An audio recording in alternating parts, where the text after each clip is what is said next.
In a subtle way, this is a pretty psychologically disturbing video. In this short clip you're about to see, my ex-father-in-law, Grandpa Pete, sits down with Norvegan. And the funny thing is, this clip is right at the beginning, after they sort of do a sound check and get the pleasantries out of the way. You can tell they discussed this in advance, and they decided this was like a really strong story to lead with. Like, this was something that really denounced me as like a psychologically disturbing character. And the truth is, if you just pause and think about it for a moment, it's really sad and really disturbing what it shows you about old Grandpa Pete here. And oh yeah, if there were any truth to his story, of course, he'd just show you the emails. These emails that supposedly contain proof of this salacious conspiracy theory. And Norvegan would do the same for his conspiracy theory. But they ain't got those emails to show. I do. I'll show you right now exactly what the emails say, and you're going to get to see just how little correspondence there is between this man's story and reality. I would like you to tell people what Eisel did to you and your wife and how he tried to basically break you up, because that's basically the same thing he did to me and Hannah. Yeah. Eisel, this becomes a little complex because Eisel is not a simple guy in this respect. He recruited my daughter to send my wife a letter in what's very obviously Eisel's language, she informed my wife that, I should say, Eisel informed my wife that I was a dangerous man, that I was subject to violent outbreaks of temper, and that she would be putting her entire family in danger if she stayed together with me. I think I don't really need to explain how this led to some interesting conversations between my wife and me. But by the time she got this note, she'd already known me for 10 years, and she knew there wasn't a word of truth in it. Let's start by just saying the rules I'm playing by. These are the rules I am choosing to play by. This video shows only, number 1, email written by myself, and 2, email written by Grandpa Pete, whom you just saw on screen there. So in this video, I'm avoiding showing email written by my ex-wife. I have those emails. I mean, if there were any truth to this ridiculous, far-fetched fiction that Grandpa Pete has just laid out to you, I'm sure he would be showing you the emails. If there were any truth to the claim Norvegan just made, that I had tried to make him and his girlfriend break up, he made all of those emails public, right? So he'd be able to show that from the email correspondence to me and him. Both of these guys, their quote-unquote interpretation of reality is unbelievably far removed from reality. But hey, these are the rules I'm playing by. I'm not going to show you any email written by my ex-wife. You're going to be able to figure out quite enough to discredit old Pete here, just from what he said and what I said back to him. All right, here's the logic of the claim. And guys, keep in mind, extraordinary claims require extraordinary evidence. Number 1, Pete says that his own daughter sent an email complaining that he's a bad father or a bad person. And you note he describes this as if this was a unique email in the history of his relationship with his daughter. Like what? So are you saying you had acrimonious correspondence going back and forth between you and your daughter for years? Like these kinds of allegations and complaints and disputes were going on? Or what? Is the audience actually supposed to imagine that you had this wonderful relationship with your daughter, and then all of a sudden, out of nowhere, there's just this one email saying that you've been a bad father, and that this leads to you having a conflict with your wife, your second wife at the time? It's already there's some pretty clear signs of manipulating the narrative here and attempting very clumsily to manipulate the audience. Okay, but Pete's daughter sent an email complaining that he's basically a bad person to his second wife. And he's provided you with some details that, like, this specifies that he has a temper, he flies into a rage, this kind of thing, right? Okay. His interpretation of this email, no evidence, no source. His interpretation is that this email was secretly written by me, or that I had somehow, like, manipulated his daughter into writing it, right? Like, his daughter isn't responding. Oh, no. And, like, yeah, it's just this one email. Because why? What motivated me to do this? Why would I ghostwrite a secret email from his daughter to his second wife? Because of my secret plan to break up his marriage to his second wife. Like, I met your wife once. So what, was I trying to seduce yourself? Why? This is an extraordinary claim that you should be able to prove or substantiate somehow. And just Occam's razor is not on your side here. If any therapist were hearing somebody say this, the therapist would sit there and say, well, okay, here's a crazy theory that this guy received an acrimonious email from his daughter. His daughter's not happy with him. And he would prefer to believe, he would prefer to justify himself and dismiss this email and explain away how unhappy his daughter was. He would prefer to imagine that this email was secretly written by his son-in-law, right? And then why? Well, that's ridiculous. Why would his son-in-law have written it instead of his daughter? Oh, well, because of this crazy scheme he's invented in his head that his son-in-law is trying to break up his marriage to his wife. And then, Occam's razor instead would suggest that Peter is just really unhappy that he got this email and he made up a story about it, right? I'm sure therapists hear that kind of thing all the time. And finally, he ain't showing you the emails. So, wow, Peter, do you really think you have email that proves I was trying to break up your marriage? Is that what you think? Well, let's see exactly what the email said. For a little bit of context, I made those bouquets myself by hand.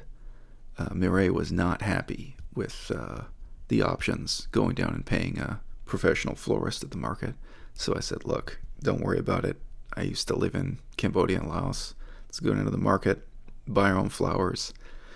I can bind them up. And I made bouquets for every single person who attended our wedding.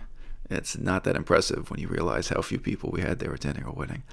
This wedding, this day, this was the only occasion ever when I met Peter and his second wife face to face. So these photos were taken at the very time I interacted with Peter, really the only time I interacted with Peter over the couple of days of this wedding ceremony event.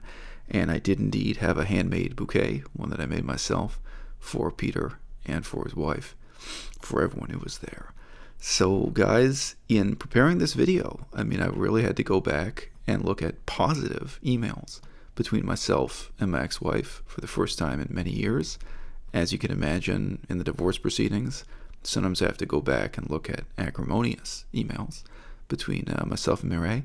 But wow, looking at these more positive, cooperative emails between her and I, it's a reminder that we really used to love each other. We really used to have a very close, very cooperative relationship, especially in response to crises of this kind.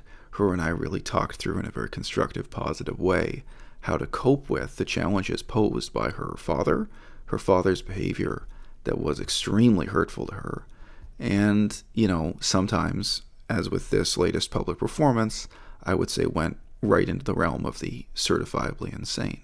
The other thing about our legal wedding ceremony that Pete may be in denial about, and that is implicitly and explicitly affirmed in these emails I've just been reading over again and again, is that his relationship with my wife was so negative, was so invidious, and so hostile that she refused to let him attend our wedding at all.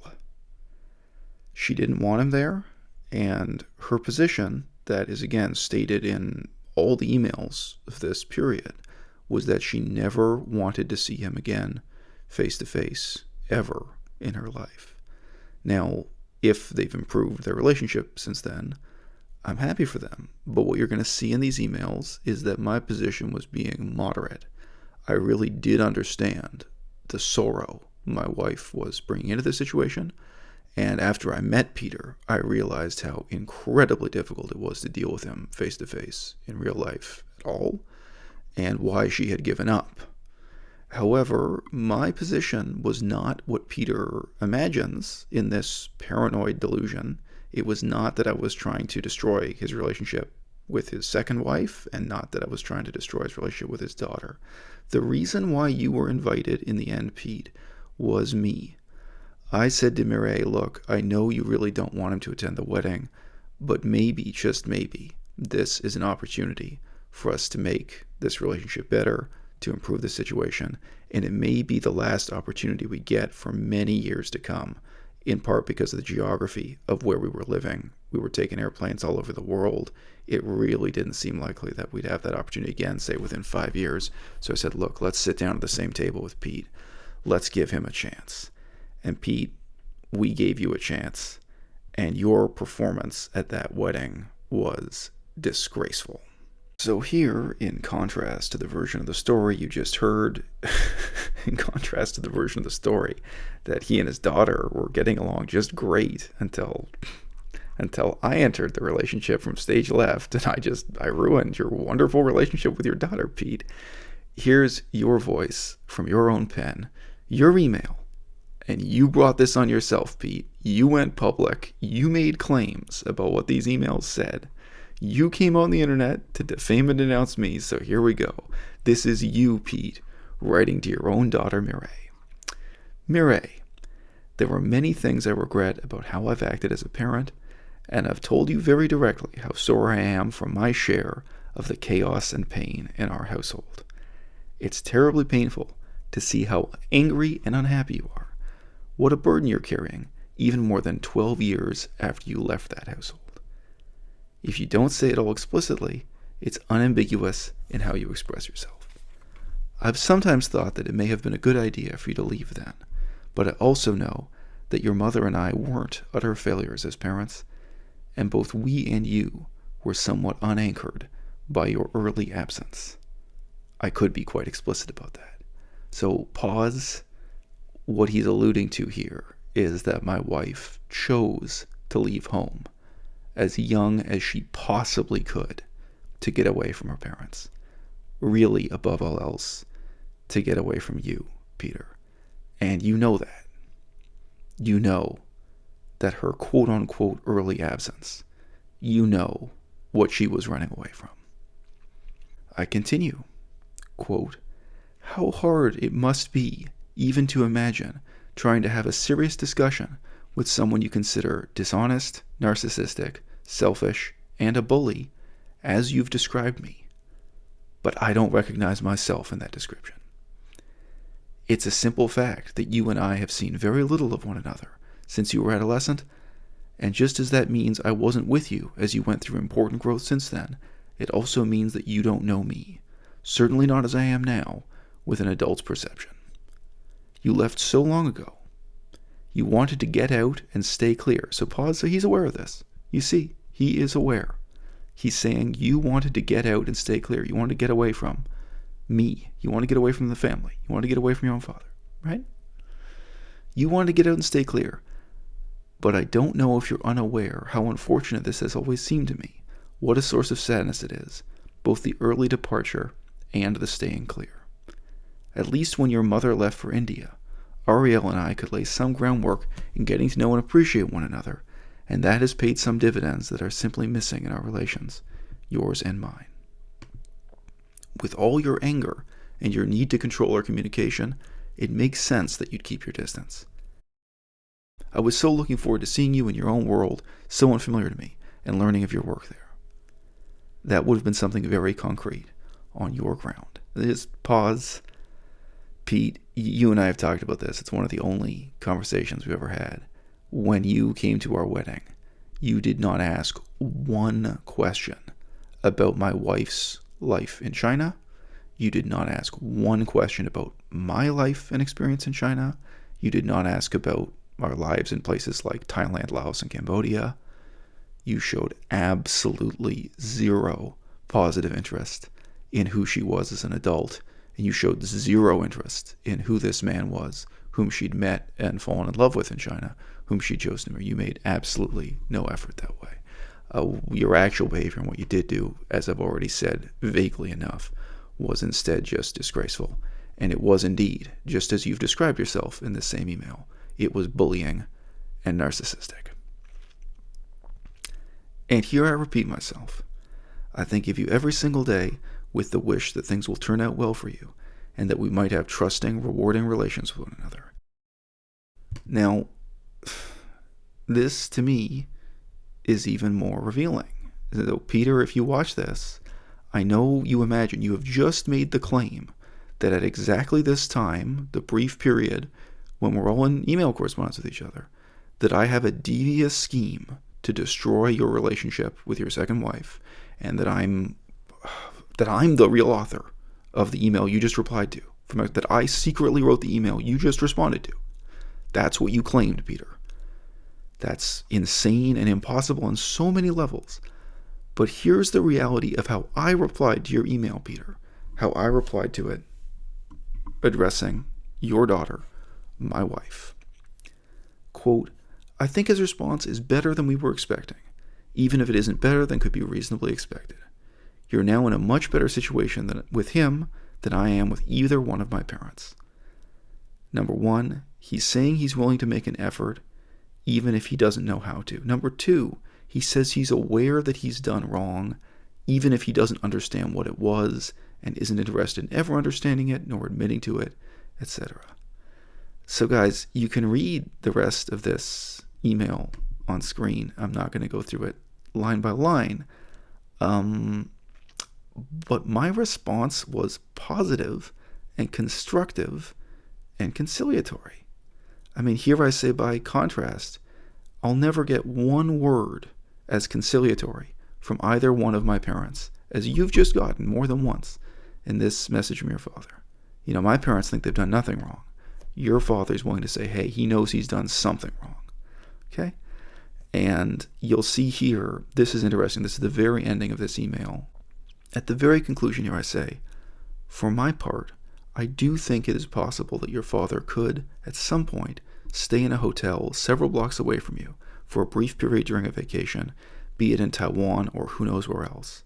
That would be a lot more effort for him than it would be for us. So this is in the context of my ex-wife. She never wanted to talk to her father again. She wanted to have absolutely no communication. She didn't want to even be able to attend our wedding.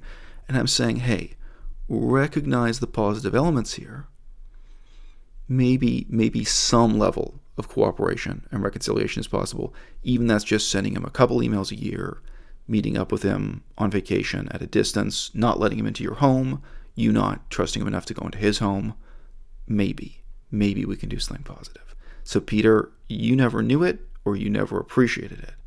But I was being moderate and reasonable and supportive. In a sense, I was trying to be on your side. It's difficult for me to say that anything should be obvious to people in the audience because, look, I don't know how you guys miss so many obvious red flags, but it does seem to me that it should be obvious to all of you that this is a crazy story Pete made up relatively recently to justify, his behavior, to justify his sense of sorrow, loss, to make himself out to be the hero instead of the villain.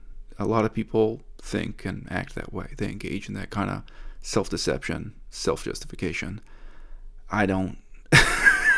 I'm really not interested in playing those games. Not even in my private life, much less here on the internet. As I've always said on this channel, I'm going to give it to you raw. And if you guys don't like it, subscribe to my other channel where you don't have to hear about my personal life. But here we get an email from Peter to me directly. And if he hadn't made up this story recently, if he hadn't just recently made up this crazy story that I was trying to break up his marriage and that I was secretly manipulating Mireille, that I was ghostwriting her email, that I created this conflict between him and his daughter, and apparently my motivation, he claims, was to break up his marriage. It's completely insane. If you hadn't made this up recently, Pete, why is it that years ago, when we were in conversation, there's absolutely no hint of it? So you're writing to me here. You're not nice, but it's very obvious that your later fantasy about me hadn't yet been formulated. So you write to me at the time. So this is right at the time when allegedly I'm part of I'm part of this ridiculous conspiracy, right? You write to me, Eisel, if I've somehow offended you, I have no idea how, but I can't see any advantage in engaging in a conversation where important things are unsaid or half said or only implied. Let them be said directly. So Pete, if any of this stuff you now claim was true, why would you write this to me? Is this how you write to someone whom you actually believe is trying to break up your marriage? Is this how you write to someone who you think is secretly writing email, impersonating your daughter, or manipulating the situation in these ways? No. You made up all this nonsense later. Here you are apologizing to me. All right? And this is the start of this email correspondence. You say, if I've offended you, I'm sorry. You and I have something enormous in common, other than our short haircuts, which are subject to change, our love and concern for Mireille. You're not yet in a position to know what it means to love someone from the instant of their birth until now, but in my life it's a force greater than gravity and more durable than mountains, so you can pretty much assume I'm not going to spontaneously absent myself from Mireille's life. Failing some unimaginable cataclysm, you and I are going to be in one another's lives, and given that, let's see what we can do to create understanding between ourselves. It's in our own interest and Mireille's. So the reality is, Pete was writing this at a time when he had absented himself from Mireille's life for many, many years. It's not just that he had been absent, he had chosen to absent himself. And as we've already discussed, Mireille, for her part, had also given up on him. And how do I reply? No surprise, really. A completely positive, encouraging, constructive email. You guys can read every word of this for yourself if you want to.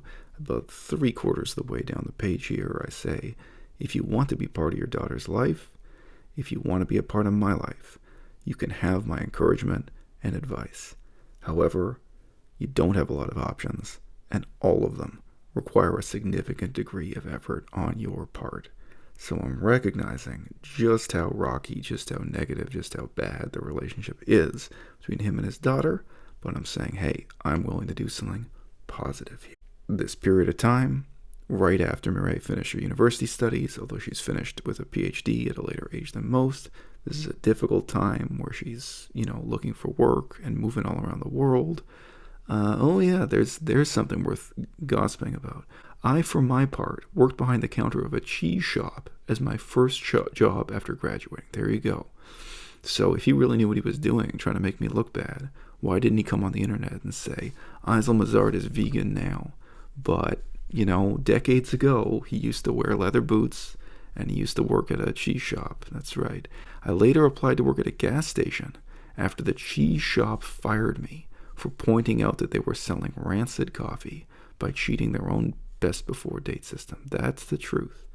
Then I ended up in Hong Kong. I had a job in Hong Kong. That's why I went to Hong Kong. I ended up in Hong Kong before I started pumping gas. That's right. There was a delay before that job started, and I went from one to the other. I don't know why he wants to insult me about my work record. You guys can read my resume. I think none of those jobs, those types of small jobs, they don't get mentioned in my resume or my CV. But sure, I know work.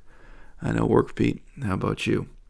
And yeah, the conclusion here is, look, if you want to have a positive relationship with your daughter, you're going to have to work hard for it. I'm willing to do what I can to help. And you can imagine his response to this was completely negative. It went nowhere. And today he's still making up lies about me on the internet. Peter, there is absolutely no resemblance between the reality of this email correspondence and the lies you are telling on the internet today. To quote Tyrion Lannister, I wish I could be the monster that you think I am. But what I really am is the man your daughter fell in love with. And it's a shame you never figured out why.